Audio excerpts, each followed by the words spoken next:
Well, hello, sinners. How are ya? That was a loud crack. I'm sorry, y'all. So a few months back, I made a video where I reacted to some of your unpopular opinions, and I decided to do that again today because I enjoy giving my unsolicited takes on things. That's why I do commentary. And I also like peeking into your brains a little bit, as scary as that is sometimes. For example, even though I addressed this controversy in my last Unpopular Opinions video, I still got a concerning amount of comments saying that pineapple does belong on pizza. And all I have to say is, how does it feel to be wrong? But I've decided to do this video again today. I asked you guys on my community tab to submit any of your unpopular opinions, and a lot of you guys sent in some really great stuff. I'm really excited to dive into the comments that I chose for today's video because I feel like a lot of these can be great conversation starters, and I'm excited to hear what you guys have to say about the opinions I picked out. Tried my best to mix in some of the more popular, unpopular opinions, if that makes sense, as well as choose some of the comments on my community tab that didn't get as many likes, just to have more of like a diverse conversation. The only thing I ask of you guys is to keep it civil and keep it respectful in the comments. I understand some of you guys might have different opinions on the things I'm about to talk about. As I always say on this channel, that's why opinions aren't facts, because they're just opinions. Before I get into some of the opinions that you guys sent to me, I do have to leave and give a quick ad read. I know, I'm sorry, I promise I won't be gone for long. These next 90 seconds will go by so quick, you won't even realize that I'm not here. So I will let sponsorship Anna Marie take over for the next minute and a half, and if it's any consolation, I will miss you guys while I'm gone. Hi, different shirt?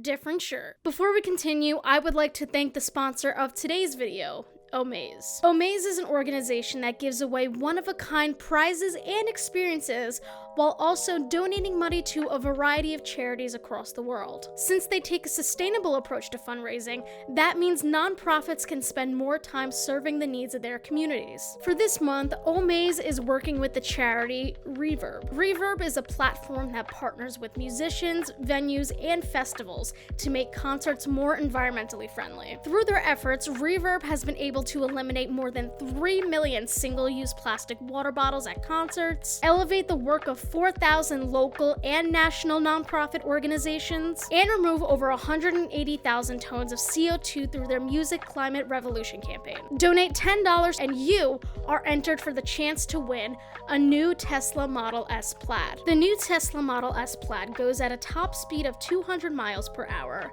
and includes special features such as a 17-inch cinematic display, in-car gaming from any seat, 960-watt audio system with active noise canceling, Bluetooth, wireless and USB-C charging, and HEPA air filtration. And you could be among the first to own the fastest and most advanced production car ever made. So to potentially win a Tesla Model S Plaid and support Reverb, make sure you head on over to omaze.com/AnnaMarieF.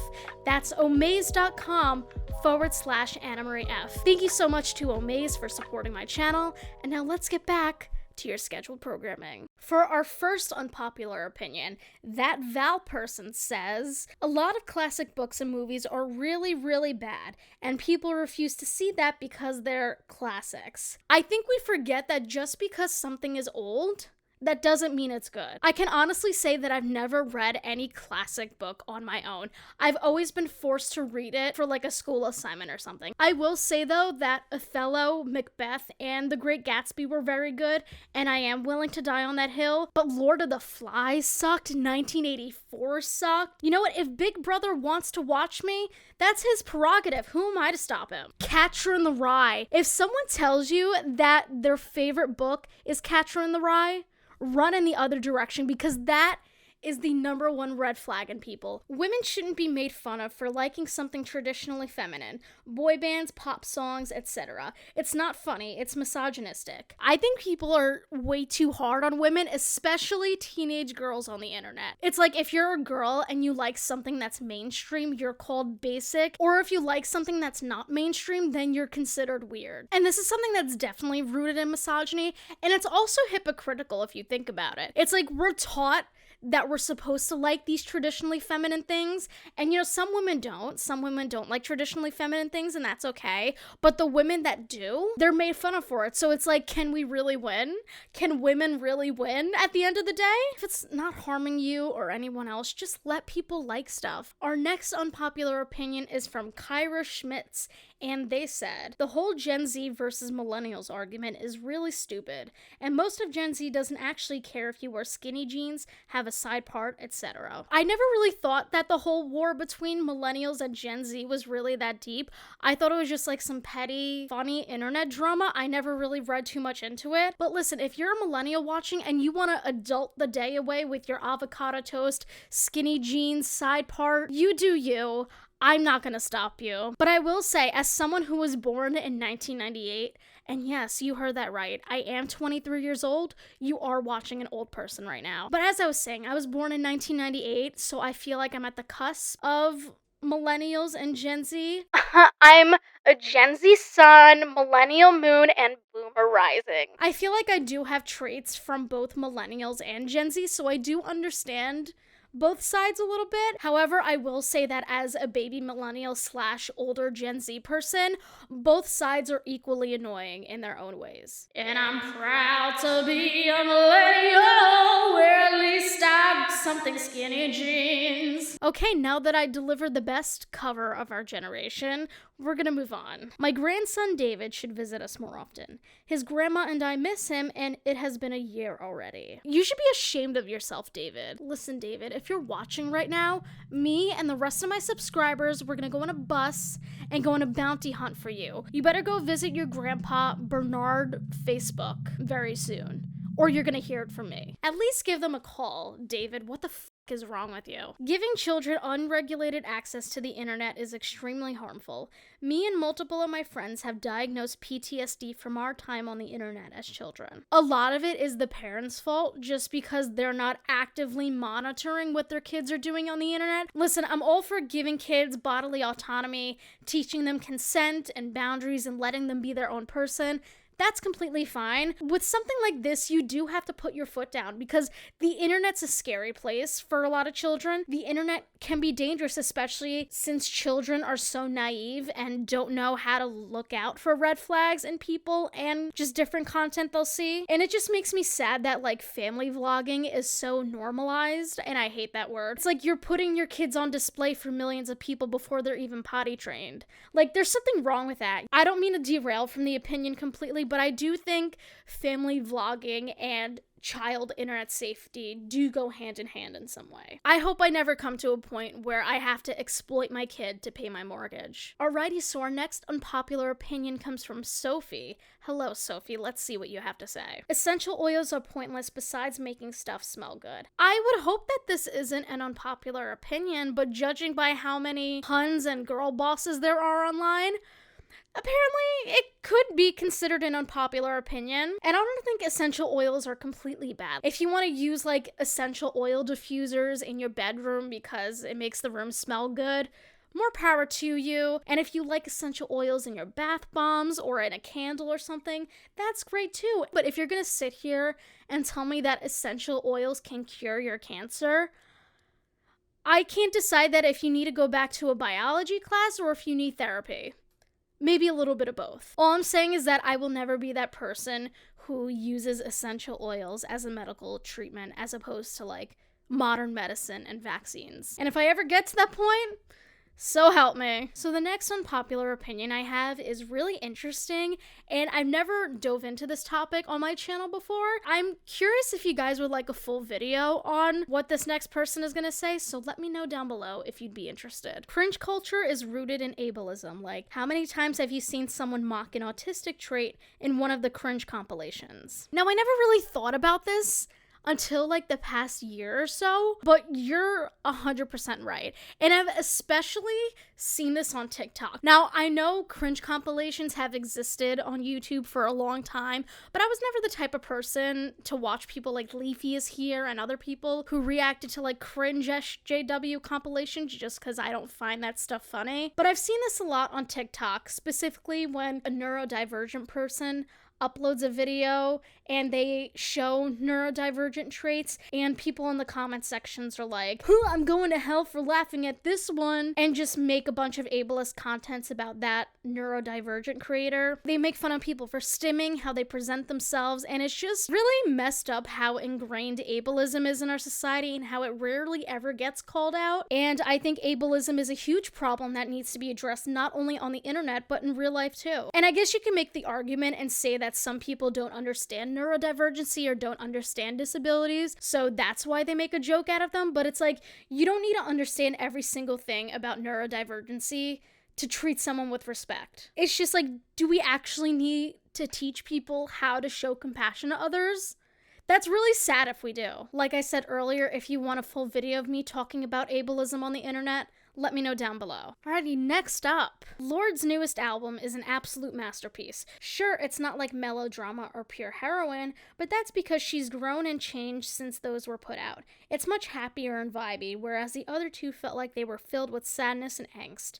Solar Power is just a vibey, happy, eco-friendly album, and I think it's amazing. I don't understand why Lorde got so much criticism for this album. Like, she's a very talented artist, and I would argue that Solar Power is just as good as her past two albums. But do you really expect someone to not change from when they were a teenager? I feel like that's like a natural part of life. However, where I will disagree with you is when you said that Solar Power is a happy album.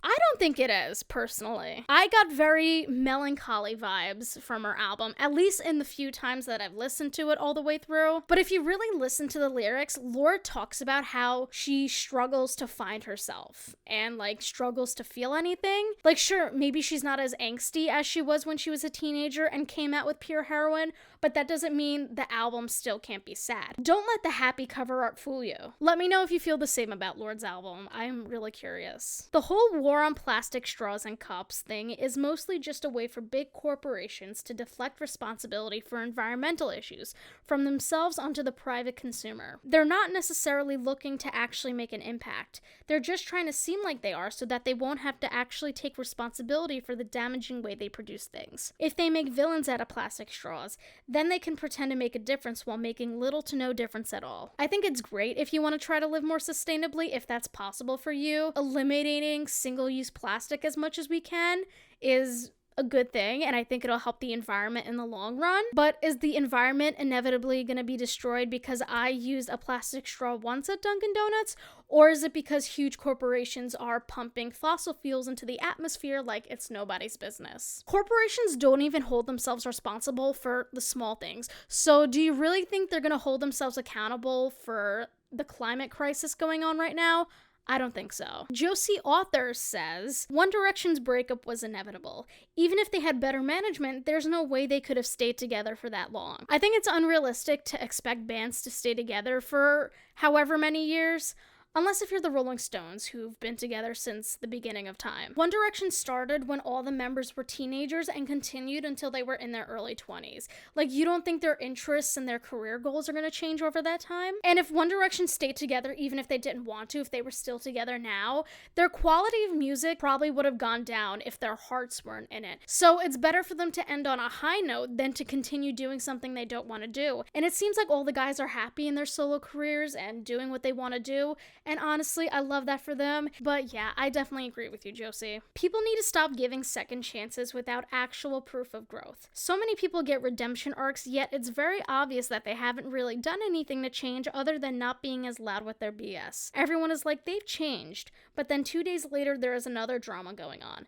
Them not loudly being a shithead doesn't mean they've stopped being a shithead. The first person that came to my mind when I read this comment was Trisha Paytas. To some degree, I do have sympathy for Trisha Paytas because I know they have a lot of mental health struggles, and in that aspect, I do wish them all the best and I hope they get all the help and resources they need. But Trisha being funny on TikTok and the former Frenemies podcast doesn't erase the years of racism, anti-Semitism, ableism, and just like all the other ignorant she's done, most of which she hasn't really apologized for. For some reason, people on the internet are obsessed with redemption arcs. I don't know if it's because maybe they don't want to accept that their favorite creators mess up, some mess up more than others. No one on the internet is a perfect person. No one in life is a perfect person. I just think viewers need to accept that some people are just and they don't deserve platforms. Think about how many apologies that like Tana Mojo has given, Shane Dawson has given, Jeffree Star has given, and yet they still continue to do things. Do you really think that a YouTuber who took a 2-month break after being called out for grooming underage boys is automatically a good person? Do you think a YouTuber who enabled their friend to harass and assault the young woman in his vlogs is automatically a good person because they made an 8-minute apology video? No, I don't think so. I will just never get over how James Charles incorporated his apology for sexting minors into a get ready with me video. Like, do you just not have critical thinking skills? Like, some of these influencers are not self-aware, yet super self-aware at the same time. And the sad part is, these people aren't gonna stop being shitty until A, their income is affected, or B, they come to the realization on their own and do something to fix it, like go to therapy. But I don't see that happening anytime soon because a lot of disgusting behavior just gets swept under the rug. Or maybe YouTube should stop giving platforms to predators and racists and people in general. People a part and not a part of LGBTQIA+ can change their labels without lying about what their gender was or sexuality was. For example, someone saying something like, "I used to identify as bisexual, but I realized I'm pan," shouldn't be criticized so much. Yeah, absolutely. As you grow and gain more experience in life, you're gonna learn a lot more about yourself. And as you get older, you might say, hey, I don't really identify with this label anymore, and that's okay. You should be allowed to explore and find yourself. And you know what? You really never stop finding yourself as you get older. You know who you are, you know how you feel, and you don't have to prove your sexuality or your gender to anyone else. As long as you accept yourself, that's all that matters at the end of the day. So now we've reached our final unpopular opinion. And I will say, out of most of the ones I've read, this is definitely in the top 5 opinions that upset me the most. And you'll understand why in a second. Green beans and ketchup are actually very tasty, as well as mac and cheese and ketchup. Bo, are you okay? I will doubly make sure to leave all my social media down below in case if you need a friend to reach out to, because I will not let this behavior go on. Mac and cheese and ketchup? One word. Rancid. But anyway, that was fun. I enjoyed learning a bit more about what goes on in your minds. They're a scary place. But if you would like another video of me reacting to your unpopular opinions in the future, let me know down below. Make sure to follow me on all my social media. I'll have that linked in the description. And I have a Google form, so if you want to see me talk about anything in particular, you can submit your video ideas there. Thank you so much for watching. If you like this video, make sure to give me a very minuscule thumbs up and subscribe down below. Thank you again to Omaze for sponsoring this video, and I love you guys, and I'll see you next time with a brand new video. Bye!